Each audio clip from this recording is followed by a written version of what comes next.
வீடியோக்குள்ள போறதுக்கு முன்னாடி இந்த வேக்கம் ஃப்ளாஸ்க் அப்படிங்கிறத நிறைய இணையதளத்தில் நீங்க பார்த்துருப்பீங்க. ஒரு ஃப்ளாஸ்க் அது கூடவே ஒரு கப் இருக்கும்.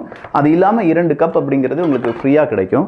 இப்படி ஒரு 3 கப் ஒரு ஃப்ளாஸ்க் இருக்கக்கூடிய கோல்ட் அண்ட் ஹாட்டை நம்ம யூஸ் பண்ண மாதிரியான இந்த ஃப்ளாஸ்க் செட் அப்படிங்கிறது டோட்டலாகவே 249 249 ரூபாய்க்கு கிட்ஸ் பெஸ்டில் கொடுக்க போகிறோம். 96 பீஸ் இருக்கு. வேணுங்கிறவங்க வாங்கிக்கோங்க. அதுக்கான லிங்க் கீழே டிஸ்கிரிப்ஷனில் இருக்கு. அதே மாதிரி இந்த 3D கிறிஸ்டல் பாலும் இப்போ ரீஸ்டாக் பண்ணியிருக்கோம். 149 ரூபாய்க்கு கிட்ஸ் பெஸ்டில் கொடுத்துட்டு இருக்கோம். வேணுங்கிறவங்க வாங்கிக்கோங்க. என்னப்பா சவுத் கொரியாவில் நம்ம எதிர்பார்த்த அந்த மாற்றம் வந்து விட்டதாமே? மேற்குலக நாடுகள் என்ன செய்ய போறாங்கன்னே தெரியலப்பா. பாவம், அமெரிக்காவுக்கு எந்த பக்கம் திரும்பினாலும் அவங்க நினைச்சிட்டு இருந்த கவர்மெண்ட் எல்லாமே சடார்னு சீட்டு கட்டு விழுந்த மாதிரி விழுந்துக்கிட்டே இருக்கு. பிரான்ஸு, ஜெர்மனி, இந்த இப்போ பாருங்க சவுத் கொரியா என்ன செய்ய போறாங்கன்னே தெரியல ராசா அப்படிங்கிற மாதிரி இருக்கு சில நாடுகளுடைய நிலைமை.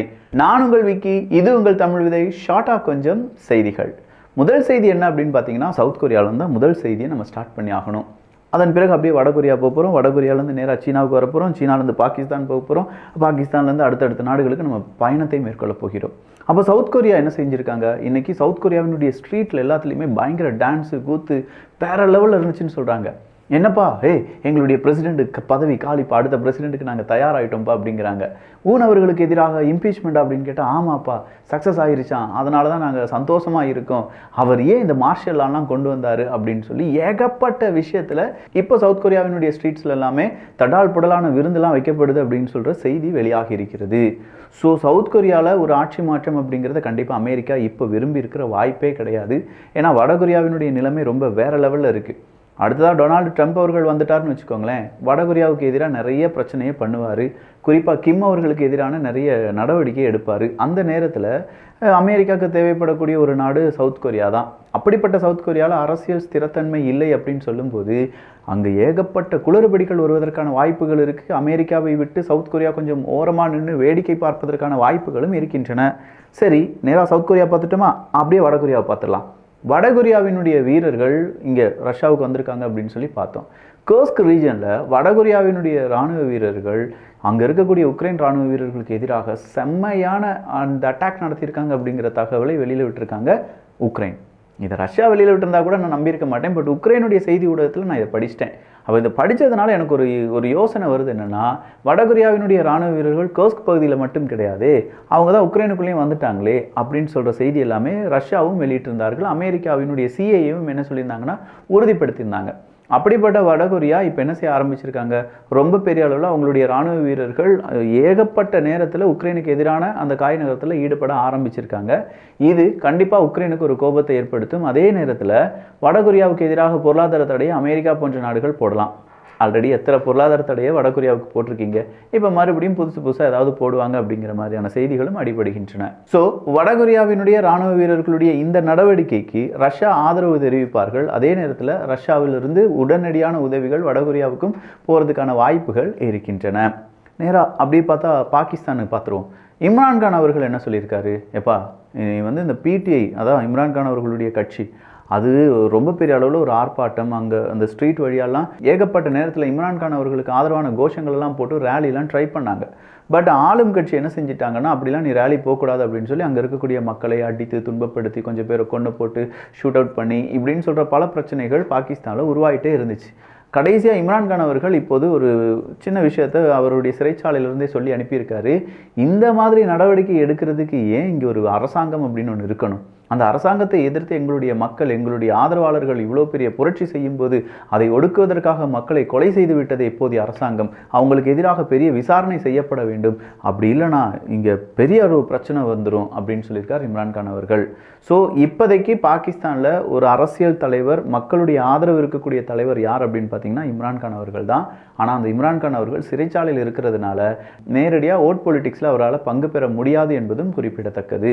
ஸோ இந்த பாகிஸ்தானில் மறுபடியும் ஒரு $1 பில்லியன் அமெரிக்க டாலர் அளவுக்கான இன்வெஸ்ட்மெண்ட்டை யார் செய்ய போகிறாங்களா? சீனா செய்ய போகிறாங்களாம். இப்போ சீனா அந்த அறிவிப்பை வெளியில் விட்டுருக்காங்க. அந்த அறிவிப்பின் வழியாக அடுத்த இன்வெஸ்ட்மெண்ட் பாகிஸ்தானில் சீனா செய்ய போகிறாங்க. அப்போ சீனாவை நம்ம நேரடியாக எடுத்து பார்த்தோம்னா சீனாவினுடைய பொருளாதாரம் அப்படிங்கிறது கொஞ்சம் கொஞ்சமாக வீழ்ச்சி அடைந்து உயர்ந்து வருவதால் அங்கே இருக்கக்கூடிய ஜாப் செக்யூரிட்டி அப்படிங்கிறது ரொம்ப சிக்கலாக இருக்குது. இன்றைக்கி கூட ஆப்பிள் பாருங்களேன் ஒரு பெரிய முடிவு எடுத்துட்டாங்க. ஏர்போர்ட் எல்லாமே நம்ம இந்தியாவிலேருந்தே செஞ்சிடலாம்ப்பா அப்படிங்கிறது தான். முக்கியமான ஐஃபோன் எல்லாமே இப்போ இந்தியாவிலேருந்து உருவாக்கப்படலாம் அப்படின்னு சொன்ன அந்த செய்திக்கு அடுத்தபடியாக ஏர்போர்ட்ஸ் எல்லாம் இந்தியாவுக்குள்ளே கொண்டு வந்துட்டாங்கன்னா அப்போ சீனா எதுக்கு அப்படின்னு சொல்லி சீனா கேட்பாங்களா இல்லையா? ஸோ சீனாவை பொறுத்த வரைக்கும் அவங்களுடைய மார்க்கெட் ரொம்ப ஸ்டேபிளாக தான் இருக்குது. அவங்களுடைய அடுத்த கட்ட நகர்வாக பார்க்கக்கூடிய வளர்ச்சியில் தான் சின்ன சிக்கல் இருக்குது அப்படிங்கிறது நம்மளால் புரிந்து கொள்ள முடிகிறது. நெக்ஸ்ட் வந்திருக்கக்கூடிய செய்தி எங்கேருந்து அப்படின்னு பார்த்தீங்கன்னா நேராக நம்ம இந்தியாவுக்குள்ளே வந்துடலாம். இந்தியாவும் ரஷ்யாவும் சேர்ந்து செய்து கொண்ட அந்த டீல் இருக்குது பார்த்தீங்களா, அதாங்க அந்த பெட்ரோல் டீல். தமிழ் பட்சத்தெல்லாம் பேசியிருந்தோமே, அந்த பெட்ரோல் டீல், அந்த க்ரூட் ஆயில் டீல் அப்படிங்கிறத பற்றி உலக நாடுகள் இப்போது கொஞ்சம் விமர்சிக்க ஆரம்பித்திருக்கிறார்கள். ஸோ சீக்கிரமாக இந்தியாவுக்கு எதிராக பல நாடுகள் ஒன்றிணைந்து அறிக்கையை விட வாய்ப்புகள் இருக்கின்றன. அதை எதிர்த்து இந்தியா என்ன செய்ய போகிறது அப்படிங்கிறது ஒரு பெரும் எதிர்பார்ப்பு தான். அடுத்த செய்தி ஜோர்ஜியாவிலேருந்து வந்திருக்குன்னு சொல்லலாம். ஜோர்ஜியாவா? இப்போ தானேப்பா அங்கே பெரிய புரட்சியெல்லாம் நடந்துச்சுன்னு சொல்லி தமிழ் வீதியில் சொல்லிட்டு இருந்த விக்கி, 4 நாட்களுக்கு முன்னாடி வீடியோ பார்க்கலன்னா அந்த செய்தி நீங்கள் பார்த்துருக்க மாட்டீங்க, கேட்டிருக்க மாட்டீங்கப்பா.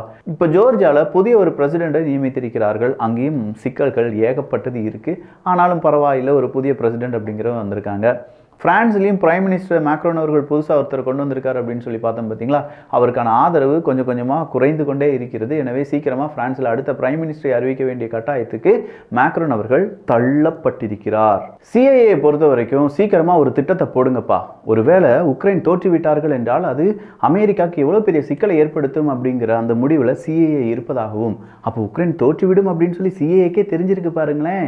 அதே உக்ரைனுக்கு எதிராக ரஷ்யாவினுடைய தாக்குதல் நாளுக்கு நாள் அதிகமாயிட்டே இருக்குது அப்படின்னும், கடைசி ஹோப்பாக உக்ரைன் என்ன செய்ய போகிறாங்க, ஒரு பெரிய கவுண்டர் ஒஃபென்சிவாக கொடுக்க வாய்ப்புகள் இருக்குது. அதுவும் இந்த ஒரு வாரத்துக்குள்ளே கொடுத்தா தான் ஆகும், இல்லாட்டினா நடக்கவே நடக்காது. டொனால்டு ட்ரம்ப் அவர்கள் வந்துட்டாங்கன்னா சிக்கல் வேறு மாதிரி போயிடும் அப்படின்னு சொல்கிற தகவலால் உக்ரைனிலிருந்து அடுத்ததாக ஒரு தாக்குதல் ரஷ்யாவுக்கு எதிராக இருக்கலாம் அப்படின்னு சொல்லப்படுகிறது. இஸ்ரேலினுடைய தாக்குதல் காரணமாக நேற்று மட்டுமே 22க்கும் அதிகமான நபர்கள் கொல்லப்பட்டிருக்கிறார்கள் அப்படிங்கிற தகவல் வெளியாகி இருக்கிறது. கத்தார் அரசாங்கம் என்ன செஞ்சிருக்காங்க அப்படின்னு பார்த்தீங்கன்னா, சிரியாவுக்கு தேவையான எய்டு உதவிகள் அப்படிங்கிறத கொடுத்திருக்காங்க. அதுவும் பல டன் உணவுப் பொருட்கள், மருந்து பொருட்கள், இது எல்லாமே கொடுத்திருக்கிறார்கள் என்பதும் குறிப்பிடத்தக்கது. அடுத்ததான் நான்சி பெலோசி அவர்கள்.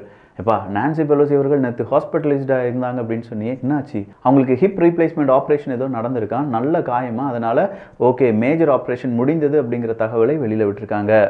MI-8 ஹெலிகாப்டரை வச்சு ரஷ்யாவினுடைய ஜாகித் 136 ட்ரோனை நாங்கள் சுட்டு வீழ்த்தி விட்டோம் என்கிற தகவலை வெளியில் விட்டுருக்காங்க உக்ரைனுடைய இராணுவம்.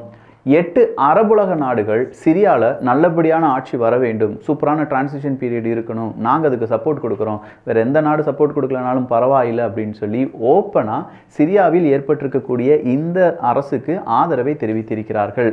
இவங்களாவது ஆதரவு தான் தெரிவித்திருந்தார்கள், நேராக எஜமான் அங்கே கூப்பிடவே செஞ்சிட்டார். அமெரிக்கா HTS கிளர்ச்சியாளர்களை கூப்பிட்டியப்பா, நான் தான் அமெரிக்கா, எப்படி நல்லா இருக்கா அப்படின்னு சொல்லி நேரடியாக நாங்கள் காண்டாக்ட் பண்ணிக்கிட்டோம், எங்களுடைய சில விஷயங்களை நாங்கள் அங்கே பேசியிருக்கோம், அவங்களும் அவங்களுடைய கோரிக்கைகளை வச்சுருக்காங்க அப்படின்னு சொல்லி அமெரிக்காவினுடைய செய்தி ஊடகம் செய்தியை வெளியிட்டு விட்டார்கள். அப்படின்னா இப்போ இருக்கக்கூடிய ஆட்சி அமெரிக்காவினுடைய அடுத்த கட்ட ஆட்சியாக பார்க்கப்படலாம். சரி, அப்போ அமெரிக்காவினுடைய ஒரு ஊடகம் சில கேள்விகளை கேட்டிருந்தாங்க.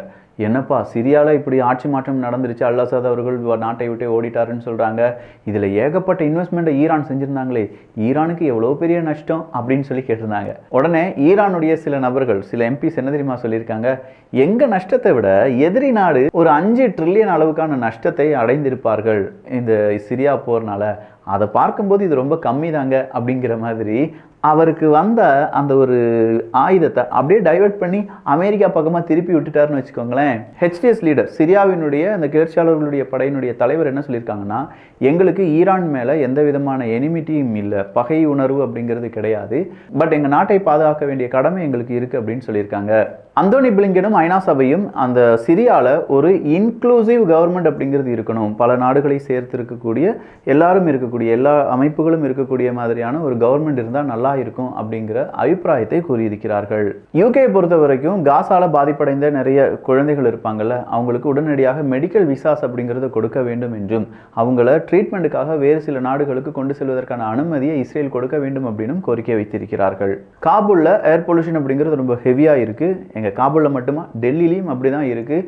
ஏகப்பட்ட நாடுகளில் இந்த ஏர் பொல்யூஷன் அப்படிங்கிறது ஒரு பெரிய கேமை ப்ளே பண்ணிட்டு இருக்கு என்பதும் குறிப்பிடத்தக்கது.